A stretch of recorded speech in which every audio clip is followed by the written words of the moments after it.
So this is my freezer. Lots of goodies in here. Magpie that got dropped off from Blenheim, which was lovely. Some little young sparrows from vet clinics and things. Everyone needs a pigeon in their freezer. And then lots of little bits.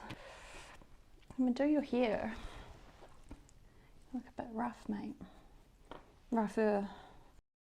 I'm Antoinette Ratcliffe. I'm a taxidermist and we are in my studio at Inverlochy Art School.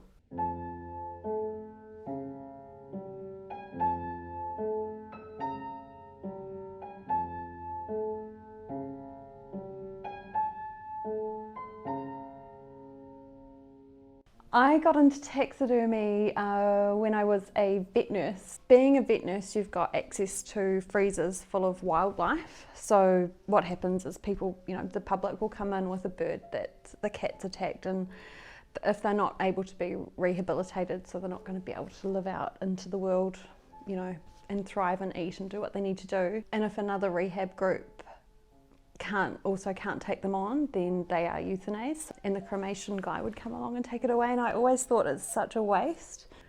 I got hold of a bunch of surgical instruments, so like these good things, and sat down at my dinner table on a Saturday morning, and first one took me about 5 hours to skin, and then I couldn't eat for the rest of the day. So that's how I got into it, And this is all the gear that I use, well, some of the gear that I use, like towels and things. I don't know what's in here. Oh yeah, big bag for burial. That's all the remains after I've done all the taxidermy. I keep student stuff up there just in case, because I don't want them to be messed up with the other things. I'm not going to go in that burial bag. Well, I can if you want, but I don't think you'll like it. Not for this interview.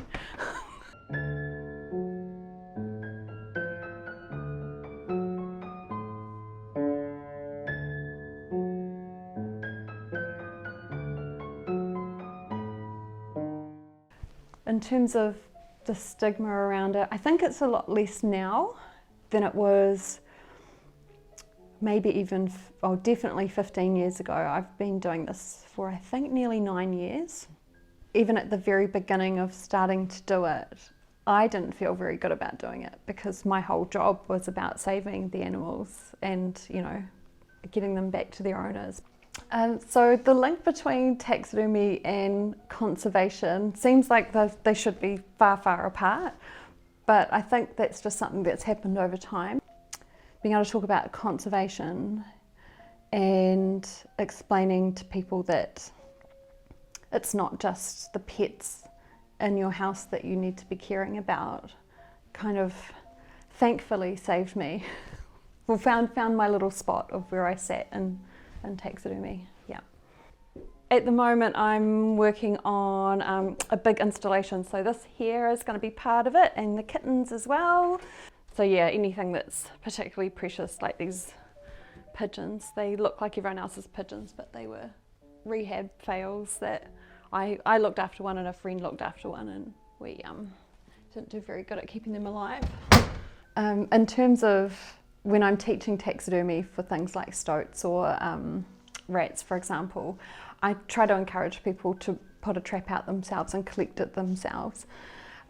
Mostly because, we've got a problem with them in New Zealand. And by having an example of either a native endemic or introduced pest species taxidermy, people get to see them up close, and they will either identify a little bit, because we can't not anthropomorphize things, it's just who we are as people, that they will actually be able to see how the animal has evolved to do what it does, and see the beauty in the animals that are struggling to keep up the population. So these guys are all for an installation, the same ones as all the animals in movement, so they're going to be part of that big show. Got this really cool white stoat. She was found in Owakuni. She was trapped out there last winter. It was a bit of a big deal because we have our stoats in New Zealand don't actually go white. I think we've had 3 that that have been recorded, so It's a little bit precious to get that one into the studio. I think the one thing that I think is really important for people to recognise about taxidermy is each piece is an individual. So even if it's not perfect or it's had a little bit of sun damage, it carries a lot of history with it as to where it came from, who worked on it, why it's got sun damage, and potentially where it's going to go from there, because a lot of taxidermy ends up as family heirlooms as well. So yeah, just an appreciation for each piece as its own little individual.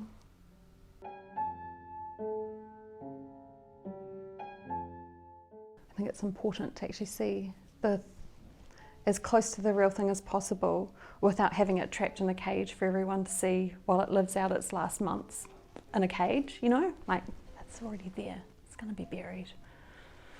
Taxidermy it.